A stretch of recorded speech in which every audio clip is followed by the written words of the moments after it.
All right, what's up, everyone? Welcome back. Happy Monday. What's up, Jenny Pop? How you Nada. feeling this morning? Tired, but I'm here. Tired? Yeah. What the heck? Yeah. All right, tired is acceptable. What are we talking about today? We're talking about, well, we've got a couple different things going on. First, we're gonna sort of react to some things I've seen on social media over the past maybe week or two. I just kind of screenshotted stuff, and I was like, you know what, this will be fun. Let's just kind of react and see what happens. And a few episodes back, I think it was a few episodes back, had mentioned that we were talking about staff retention, and I had mentioned I'm going to just ask our staff and then just bring their replies. So I asked our staff, and I have no idea what they said. I think you read some of it. Yeah, I read them all. I almost cried. Oh, you read them all? Yeah. All right. So you read them all. I didn't read any of them, and I thought we could just read them today for people and get sort of a pulse on our staff, because I think people listening, they're like, yeah, that salon sounds awesome, or that salon sounds stupid, whatever your opinion is. But I don't want you to just take my opinion. It's easy for us to just tell you whatever we want. Right. So this way, this is our staff. These are their thoughts and these are their words. I think it was a genius idea to ask them. I think we ask them stuff all the time. We need their feedback. But I think the takeaway from it might, I don't know if it'll surprise people, but it's going to showcase that it starts from the top. How you lead your team. That's going to be it's all on you. It's all what you do and what you bring to the table and how you bring it to the table. So it was really cool. It was cool to read it. And I think there's some great insight into hearing their feedback. Excellent. Some of them are long though, so make sure you're saving some time because there's some books in there. Okay. Should we do them first? It's up to you. I don't. No, what do you think? I don't know how long they are. I don't know. They're like longer than I would have expected. I just think the feedback's going to be, you guys are cool. We love you. Like, you're awesome. But some people took it even further and explained exactly the why. So, well, let's start. Let's flip it up. Let's start with those. Okay. I think there's a lot of great insight just because it gives for each individual different why points. Different why points. Yeah, it's not all just like you're awesome, because that's why access. It could have been just like, you're just awesome. Everyone says you're awesome. But each individual has a different thing of why they are there. It's not all the same. Although, all right, let's flip it up. Let's start with those. But before that, we're going to kick off with our opening takes. Nice. All right. Are you going first? Sure. I will go first. So I have a little story because I think it's important. And then I have something just really quick. So when I was in school, mostly I think it was elementary and it went into middle school. I think it switched in high school. But anyway, literally, I think weekly, my mom got a letter sent home saying, Jennifer talks too much. We have to move her seat. All the time. I'm sure if any of you know me, you are not surprised today that was my life in school. And I said to my mom one day, I was like, Mom, it doesn't matter who they sit me next to. It can be the quietest kid ever. I'm going to get them to talk to me because I like talking to people and I'm bored. I'll even just be like, hey, I like your shoes, or your shoelaces are cool. And then before you know it, the quietest kid's like, oh, cool, thanks. And then I get in trouble again because I'm talking too much, whatever. I say this because at that period, I'm getting in trouble all the time for talking too much when it's an asset in my career today. So I feel like this word comes up really a lot with Todd and I talking. It's perspective. If my mom knew then that my talking too much and my communicating skills and whatever I was working on was going to help my career, we might have looked at it very differently. Instead, I just kept getting talked to and felt like I was in trouble all the time. But like I said, it actually is something that was great, that is what I use today for my career. So maybe looking perspective and some of the things that maybe you don't realize are assets that are going to help you in what you're doing, and look at them as a positive. For me, it's talking too much. And then Todd and I have been watching this show called The Bear, and it's quite fantastic and very inspiring. And we were watching it the other night, and they said something in it, and I wrote it down so I didn't forget. And it's as simple as remember why you started. And I think so often we are so caught up in what's happening right now and maybe what went wrong, and it's so easy to focus on the negative. Maybe a client complained or whatever, and you're like, I suck at this. Why am I even doing it? And I think that basic statement, go back to the beginning, remember why you started, and start from there. I loved it. I thought it was great. So remember why you started. All right. Good stuff, Jen. My opening take is pretty simple. It's just an observation in the industry of hair. What I see a lot is people that rush to specialize. Mm-hmm. And they want to specialize and niche down, and they want to do that almost immediately, because with social media, you look at things and you're like, I should be doing that. Even though it might not be what's right for you, it's hard to get past. Mm-hmm. So people are like, specialize, specialize, specialize. On the opposite side of the coin, you have, and it's important that I said opposite side of the coin. That'll make sense in a second. You have everyone that's saying you should be your own boss. You need to be your own boss. You need to be your own boss. You need to work for yourself. It's the only way to do it. You're a boss, babe. All this BS, right? None of these people have ever taken any sort of a business class, tell you that, because specialists work for generalists. If you're going to specialize, you're going to have a difficult time when other things come up, when anything comes up. And that's the whole point of being an entrepreneur, running a business. You're the one that solves the problems when they come up. That's what you have to like. It's not about being in charge. It's not about writing owner on your Instagram bio. It's not about making all the monies. It's not about those things. It's about being passionate about solving problems and putting people in positions to succeed. And you need to be a generalist for that, not a specialist. So for all the people out there that are getting tricked by social media saying you have to specialize and niche down and then work for yourself, I would say decide what you want to do, and then work on that skill set. Don't just listen to what people are telling you here on this podcast or on social media or anywhere blindly, because a lot of what I see is contradictory and it doesn't make very much sense at all. That's my opening take. Love it. Thanks. All right, so we should read these. They're on Slack. Hold on. Had my other notes pulled up. Okay. All right, I think I'm to the beginning. There's some long boys in there. Some long boys. All right, so are we using names here? Calling our staff out? I mean, I don't think they would care. And you kind of might need to, because I think, like, if you read Ava's, like, she was my apprentice. So I guess it doesn't matter who it is, but it does help probably. I don't know. Okay. All right, so Lauren, she was the first to reply. She wrote, so what I did was I asked them, when you get a second, please let us know in the comments why you stay at Hello. I think it could really help some people if we shared some of your thoughts. Thank you and appreciate you. Before that, I had just sort of prefaced that we were going to record a podcast to try to help people and blah, blah, blah, blah, blah, so that they understood. So Lauren says, many, many, many reasons, but long story short, because you own the best/coolest salon in New England. I may be a little biased, though. Our salon's pretty cool. Mm-hmm. Tori, I agree with Lauren, but also the salon environment, the people that I'm always around makes me want to stay here forever. We're all like family. We're the Olive Garden. I always pick on people that say their business is like family. I think that's funny. Madison. So Madison is your current apprentice. Correct.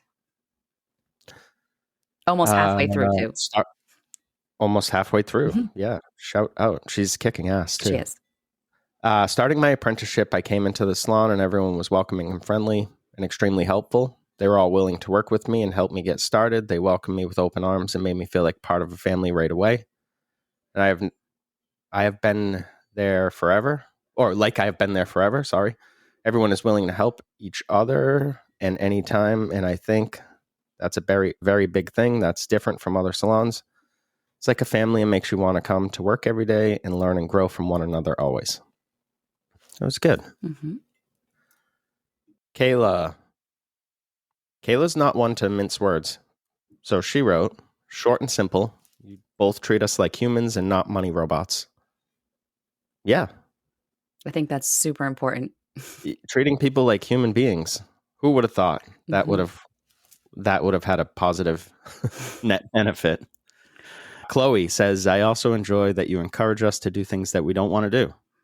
I see you guys as second parents to us compared to our bosses most of the time. Oh, Chloe.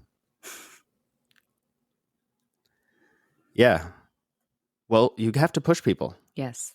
I wrote that in one of the Facebook groups yesterday because we started off our 2025 like kickoff meetings. I just sort of named them that with our staff, and we really set some goals for them that made them uncomfortable. And that was by design, because you really need to get uncomfortable to reach your goals. And fast forward, we're halfway through the year and we just passed out 7 raises and we're evaluating an 8th raise.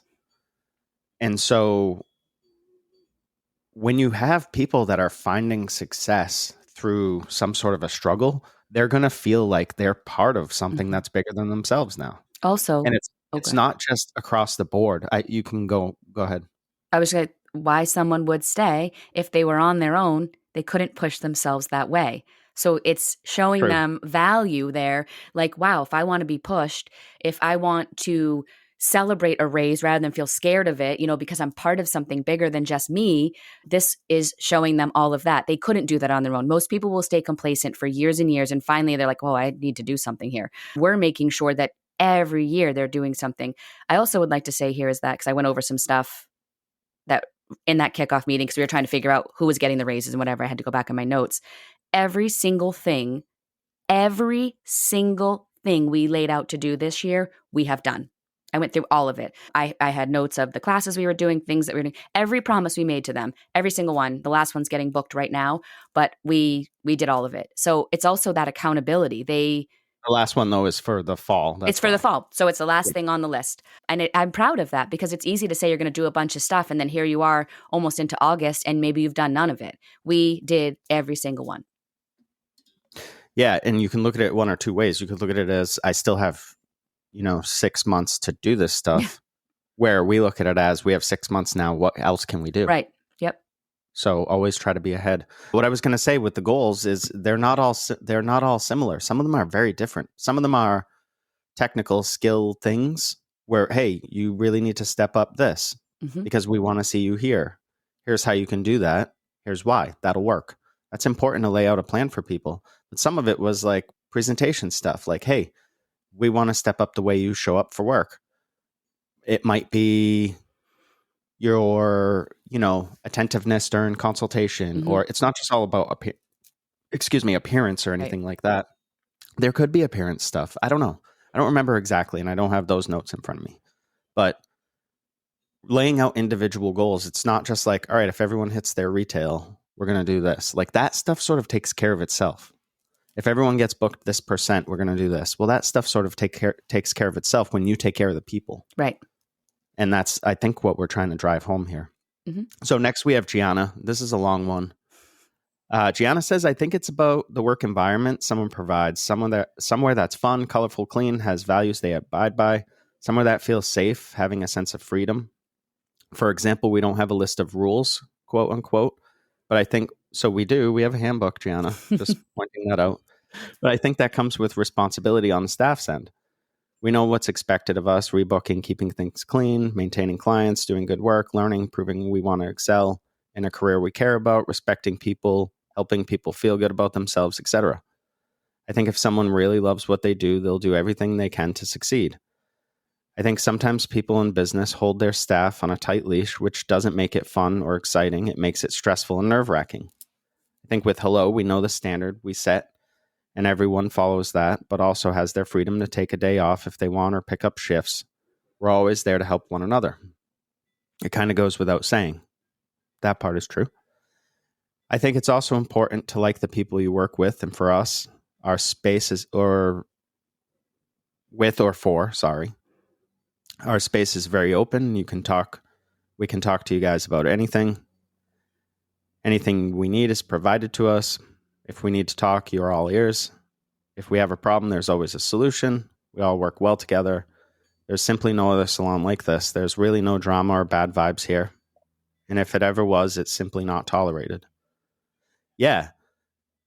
That whole last part there, yeah, it just, if there's bad vibes that come in from somewhere, someone's being negative, it's just not tolerated. They're either spoken to and we handle it, and it doesn't mean automatic dismissal. I see these people all the time on these pages, Jen, that are like, fire them. Mm-hmm. It's like a cancer. It's going to kill your business. And that might not necessarily be the answer. Sometimes people have an off day. Sometimes people are, how many times have you been a jerk to somebody for, they didn't deserve it? It was like for no reason. What they deserve is a conversation. And then you decide out of that conversation what needs to be done.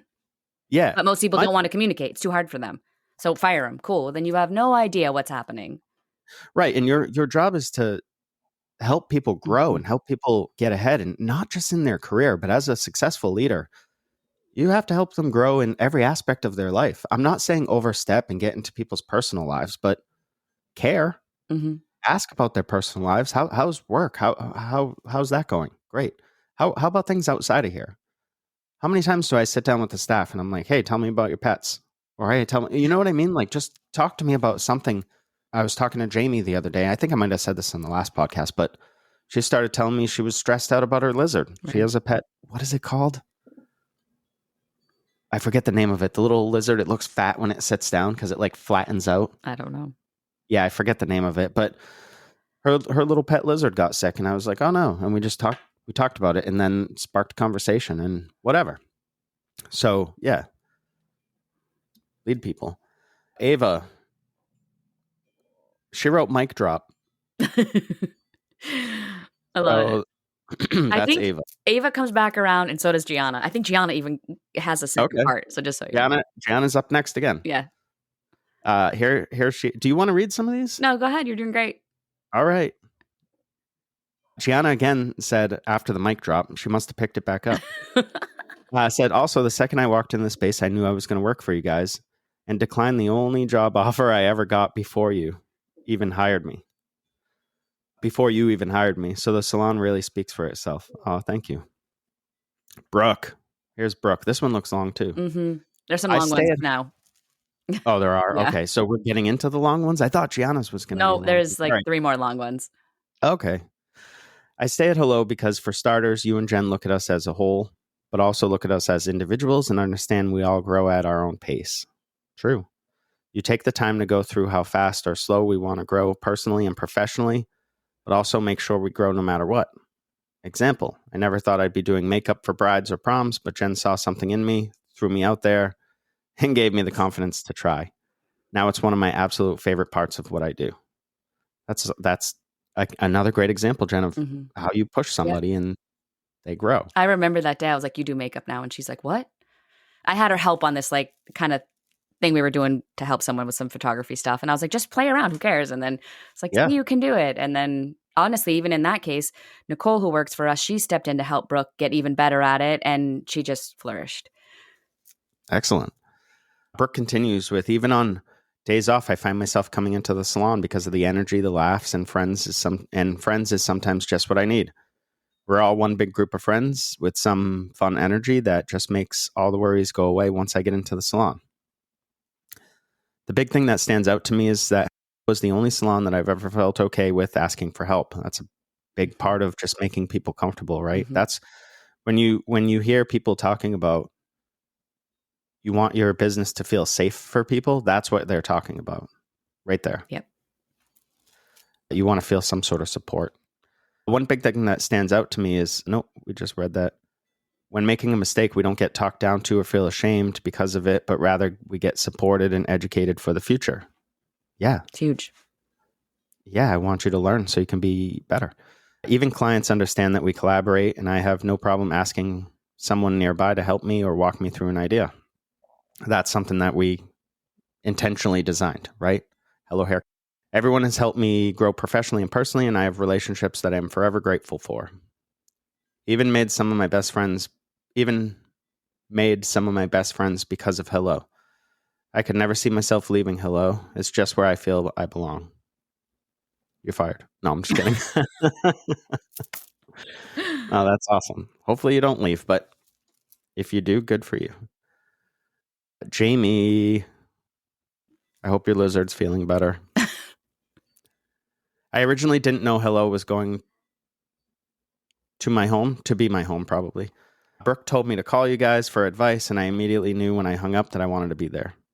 We had never even seen each other or talked before this, and you genuinely cared about my situation. I remember that phone call. Mm-hmm. I now stay at Hello because it's the only place I've ever worked at that I feel safe in. I can ask questions, and not only do you answer, but you're glad to. You never make me feel lesser than because I don't know something, but instead encourage me to ask and learn. One day I made a mistake, and instead of getting mad, you told me it's okay, and told me not to think of what I did wrong, but learn from this and how I can grow to be a better stylist. You care about us more than just staff. You treat us as if we were your own. Well, you are our own, Jamie. You pushed me to be better than I thought I could ever be.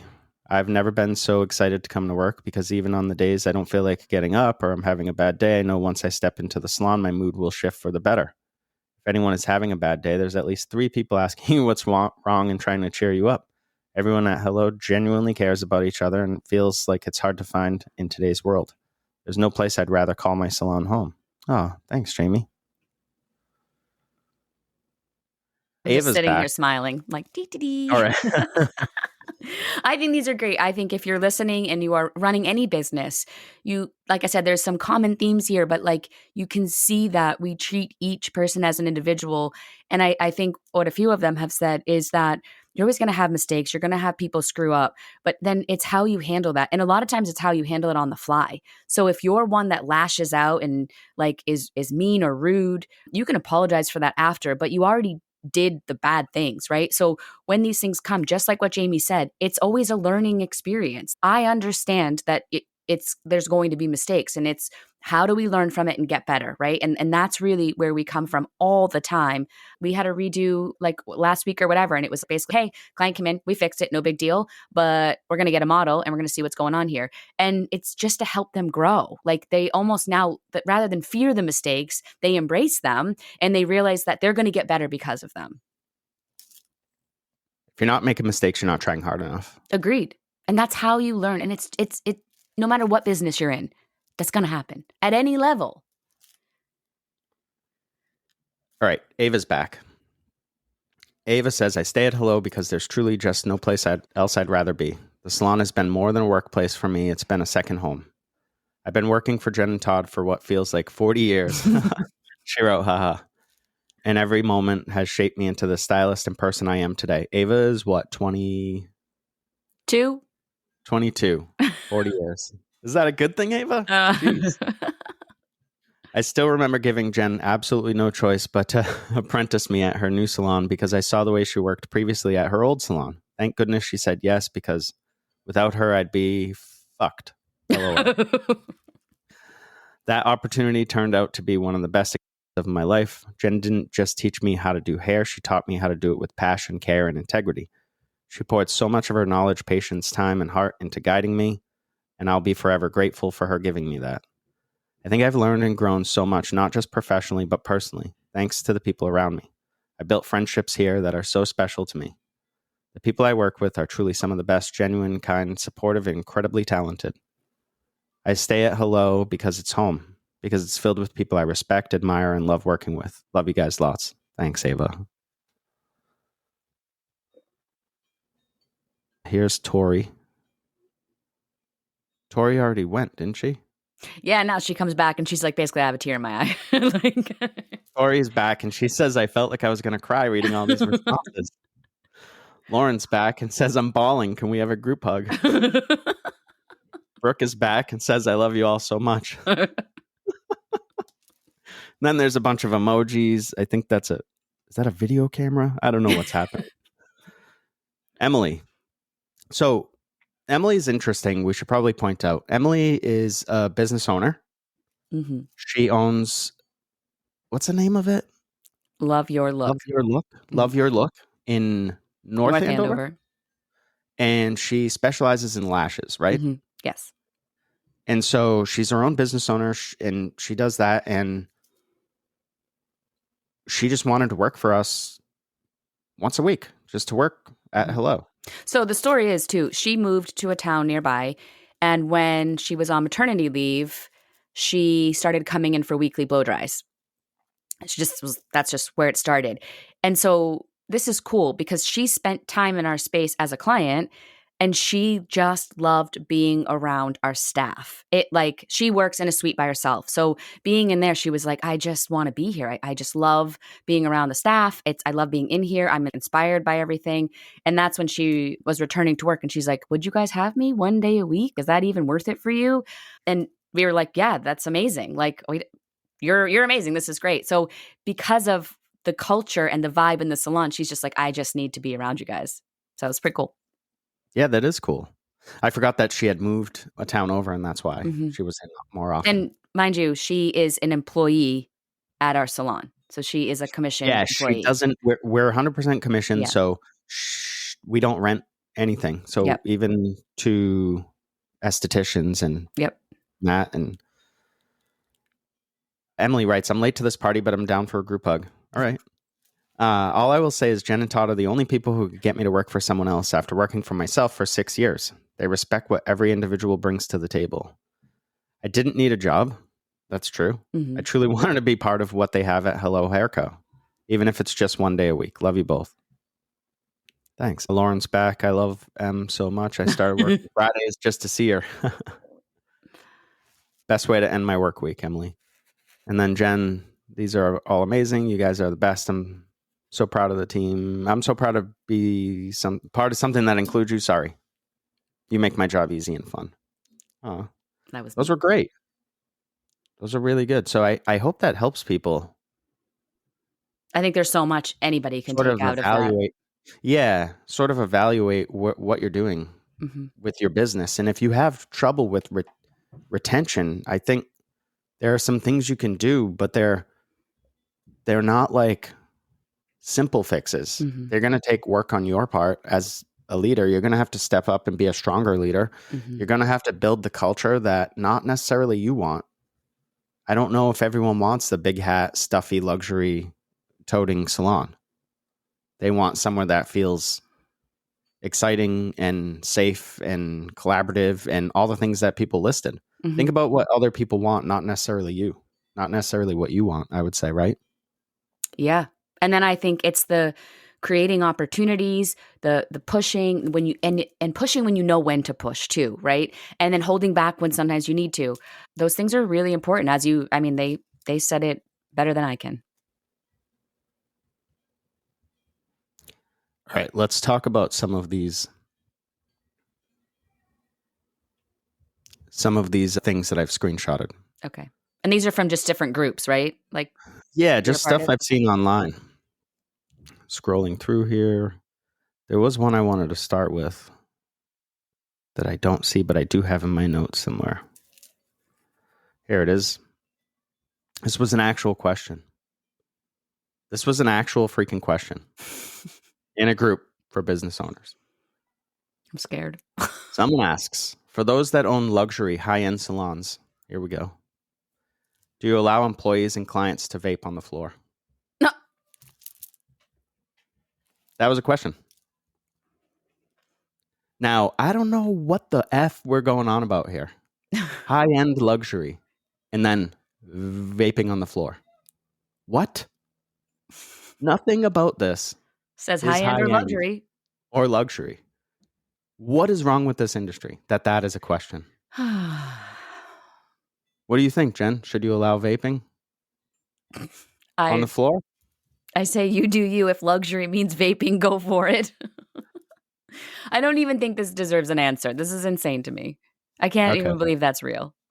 It's real. It's real. Somebody, if you can, if there was a way you could comment, I want to hear what everyone else thinks. There is a way they can reach out to us. They can email us. Can someone reach out and tell me what you think of this scenario?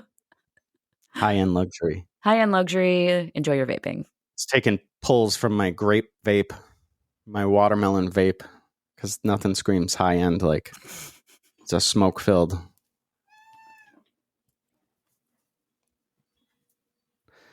This one is a little more serious. Do you have clients? What? I don't know if I believe you. Okay. Do you have clients grandfathered into pricing? I need to get away from all the discounts. I just ran through numbers and one of my employees grandfathered a good handful of people into some low numbers and now I could cry. This is so, first of all, I don't know if this has got to be a commission scenario, right? If she's looking I would imagine. So just guessing that that's a commission scenario. I don't know. The first conversation I would be having is, why do you think you can adjust the prices? Can you actually imagine in your head what would happen at any other job? Say you worked at the toll for the state and you were like, oh, it's only 50 cents, whatever. It's not $1. You'd probably go to jail. That's theft. Say you work at Walmart or a restaurant. Do you just make up prices? Why would somebody, an employee, think that that would be okay? First of all. Second of all, never, ever not grandfather people into pricing. Doesn't make sense. Can you imagine that you're a client and you find out you're paying double and everyone else is paying less just because they got in line before you, just because they were there first? How would you feel, Jen, if you went somewhere and you found out you were paying double or more? Yeah, or it would less? be salty. It wouldn't make sense. Also, it gets dicey because then if you get referrals from some of those clients and then now when they're talking at lunch, they're like, wait, we get the same service. Why are we paying different prices? Like, now, back up a minute. At my last salon, I did this. I had people, I guess, grandfathered in. I would do price increases and I'd be afraid to tell some of them, or my poor little old ladies, I'm like, well, they're not going to pay it. And what am I going to do? So I had absolutely this. I had a handful or more of people that were probably from prices 10 years ago. And then I had everyone else at different prices. And I always had to look at the history to be like, what am I charging this one? It was a mess. It was a mess. You had people that didn't even pay. Yeah, there's that too. Like, but then you looked at it, and I think when we opened here, I know, it was that scenario of like, it needs to be fair and it needs to be the same. And I had to just do it. And now it's wonderful. But I also think in this post, first of all, I wouldn't turn to Facebook.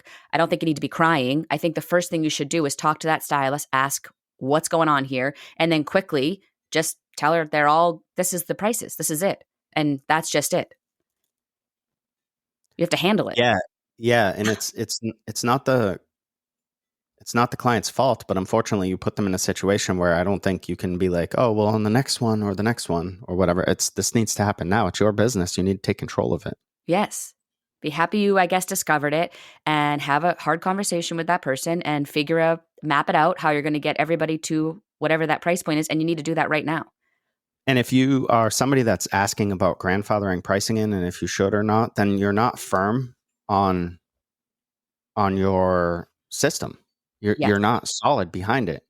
And so you shouldn't really be confused that your staff is not solid behind it. Correct. They're coming from where you're leading them. Right. Yeah, you're going to have to, at that point, you should be looking, I guess, at everybody that's under your roof, because there's going to be a lot of other things that are probably happening that you're not aware of. If there's one thing, it's never just that, right? So either a lot of your staff's doing that, and then I'm sorry, you can't point the finger even at the staff. You got to point it at yourself. You're the blame. You got to fix that. And there's something that's either misunderstood or wasn't clear. You have to have, like I said, you just got to handle it. Yeah, someone that worked for us in the past told me that one time they didn't know what to charge for something. And I was like, what do you mean? And she was like, well, it didn't take me as long as it normally does. So what I did was I gave them 40% off and then minus $10 or something like that. And I was like, what? How did they don't work for us anymore? Shocker. And I'm like, how did you come up with that formula? What are you talking about? And don't ever discount anything here ever again without checking with us. Mm-hmm. Can't just give stuff away. All right, so this next one is interesting, and I've seen this a few times. It's long, so I'm just going to pick out a couple sentences, and then there's a comment.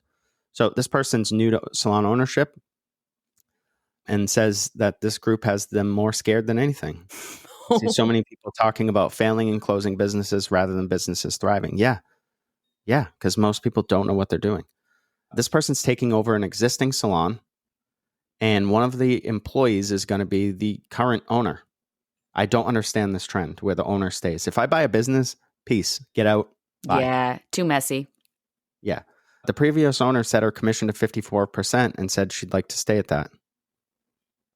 It's your business now, though. Right. So you decide. First of all, what I really wanted to touch on is in the comments, someone wrote 54, is it 54, 53? 54% is low commission. I pay 60, my daughter pays 70. What? You're losing. Yeah. I've had staff that's like, can I get a commission increase? This has not been anything recent because we've explained this. And I'll point out all the things that have to happen in order for that to take place. And they're like, never mind. Mm-hmm. If you can't explain that to people, why you need the money to allocate to certain things, then people are going to struggle to understand it. I think what's even... Most people's minds don't work in percent. So this whole industry is effed from the jump because no one understands percent. They just see higher percent and they think that's getting pocketed. They see 40%, the owner's taking 60% from me. No. First of all, the owner's giving you 40%. They're not taking anything. Second, I promise you that owner is not pocketing 60%. There's no way, no how. Not going to happen. I agree. And I think what we do really well, or you explain extremely well when we have these conversations, and even with the last, like the 7 raises we're giving, we went over, I had said to Todd, can we message everybody, this is where their numbers are at, but what is the percent of the increase so they understand that? And I know some of our staff doesn't care about numbers, but I'm like, you may not care about it, but I want you to at least read it and see where it's at so you understand the raise you're getting. But more importantly, when we sit down with them, and let's say it's a 40-60 split, Todd will go through with them, because I do think people look at that like, well, you're getting 60%. Well, that's not fair, right? Because you're getting more than me. And that's what they look at, like the owner part of that. But once Todd breaks down where that, let's say, I'm just using these numbers, that 60% goes and what percents go. And at the end, what percent we're getting, which is if we're lucky, 3, 2, 1%, whatever it is, they're like, oh, so Todd will say to them, so you get the most, we get the least if we're lucky, and we absorb all the risk, but you just get this. And they're like, I never looked at it that way, which why would you? You don't own a business. But we explain it because a lot of times when people understand that, they look at it extremely differently. But without that, if you can't break that down, then you need to at least start learning how to, because each one of your staff should hear that conversation. Yeah, I just explained how our dollar works. Here's $1. It comes into Hello Hair Co. It goes into the desk. What happens from there? Mm-hmm. And I break that down. Part of the dollar goes here. Part of the dollar goes here. Part of the dollar goes here. And then what's left goes to you, which happens to be the biggest chunk when I break it down. And that's an aha moment for everybody. Like they wouldn't know that if you weren't able to break that down for them. Correct. So we got 2 more and then we'll wrap up. Okay. This one says, one of my booth renters was disrespectful to a client. I called her out on it and she asked me to not mess with her business. What would you do in this situation? It's a booth renter. I wouldn't do anything. I wouldn't have even had called her out. I think I like what she said. Don't mess with my business. She's right. Yeah, and the calling someone out, it's so rude to me. Again, this goes back to how you talk to people and how you treat them. I think we talked about this one last night. Like, do you even understand what was happening in that scenario? And if you're curious, then that's a conversation to be had behind closed doors. Hey, what was going on there? Like, even maybe, could I have helped you? Like, come from that standpoint, not just like I called her out on it. You're proud of that. Like, and it is her business. So it buzz off. When you have that scenario, like that's just just take your check. They're renting from you. I can't imagine. We talked about this. If our landlord came in and was like, I don't like how you treated that last client that was in here. Sorry, it's none of your business. They go pound sand. Yeah. All right. Last one. This person runs a commission salon, or they're hourly/commission based salon owner. Had a issue with an hourly staff member who was repeatedly requesting time off and calling out. I addressed it and asked her to reflect on whether our salon is the best place for her. She then said she lives too far away and her car is breaking down, yada, yada. When you write yada, yada, I'm like, you're just rude. Yeah. First of all, this girl's struggling to get to your place. That's why she's calling out. Her car's breaking down and you say yada, yada. Okay. So we agreed she could finish her clients this week and we cut ties. Today, her bestie, another hourly staff member, tells me she wants to cut her hours from 3 8-hour shifts to 2 8-hour shifts because she needs more time to herself. She's 20 with no kids, lives at home, and complains about money. I'm fed up, and honestly, want to tell her keep her hours she was hired for, or give me 2 weeks notice? What would you do? Well, I'd reevaluate by starting. I would definitely start by looking in the mirror. Mm-hmm. Because Something's not going well. You're deciding where people should be spending their time. Yeah. And that's not for you to decide. When people come to work for you, you don't own them. No. You don't get to tell them what to do. You can provide rules for within your business, sure, but you don't get to tell them what to do outside or what they should care about or because what's you don't important have to them. kids or this or responsibilities. You should be wanting to work more. That's not yours to decide. No, I think every single person wants to work less. If everybody was secure and you didn't have to worry about money, would you work as much as you do? No. Maybe some would. Some people love working. They love just whatever. Entrepreneurial people probably would work because you would find. So if we didn't have to do anything at the salon, what would Jen and I do? Probably start something else. Yeah. Probably tinker with something. I don't know. If I don't have to worry about it, I'd start, I don't know, pizza truck. Randomly, just throwing that out there. A bakery, because Jen says that all the time, except I don't want to get up at 3 a.m. to start. Yeah, I like the pizza truck. I think, too, you have all these people either condensing hours or leaving or having excuses why they can't be there. You really got to reflect what's going on in your business, because what you heard in the beginning of our podcast is we have people coming in on their days off just to hang out. So clearly there's a vibe in there that's not getting them excited to come in. And again, have conversations. We have that scenario I just talked about. We have someone that doesn't need a job. Yeah, true. Works for us 1 day a week. Yep. Does not need a job. Yep. So true. Doesn't need anything from us. I think too here, and this is something I've over the last maybe year or so really started to switch.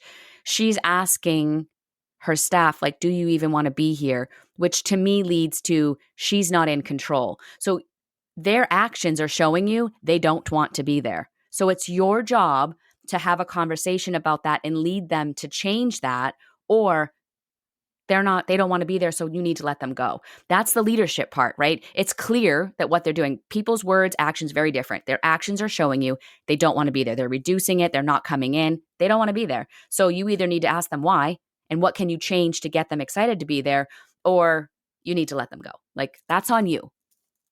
All right. I do want to point out that those things that I read from people are all published as anonymous. So even if you went on those pages, you wouldn't be able to find who the people are. Because I don't want to call anybody out. Mm-hmm. But when you post anonymous, it's just you're up for it. Yep. Yeah. So I don't know if there was some sort of moral to the story here. I think it's just maybe treat people good. Yeah. I don't really think it's that complicated. I've been emailing a little bit with somebody recently, like last week or the week before, that was having trouble with retention. So I was like, let's focus on this for the next couple episodes, and hopefully it helped if you're listening. If it didn't, reach out and we'll try harder. Yeah, for sure. I don't know. All right, guys, sign up for our newsletter. It's fun. And if you need anything, reach out. And it's warm out. So I think we're going to take the kids to the pool. Game on. See everyone later. Thanks for listening. Bye, everyone. Bye.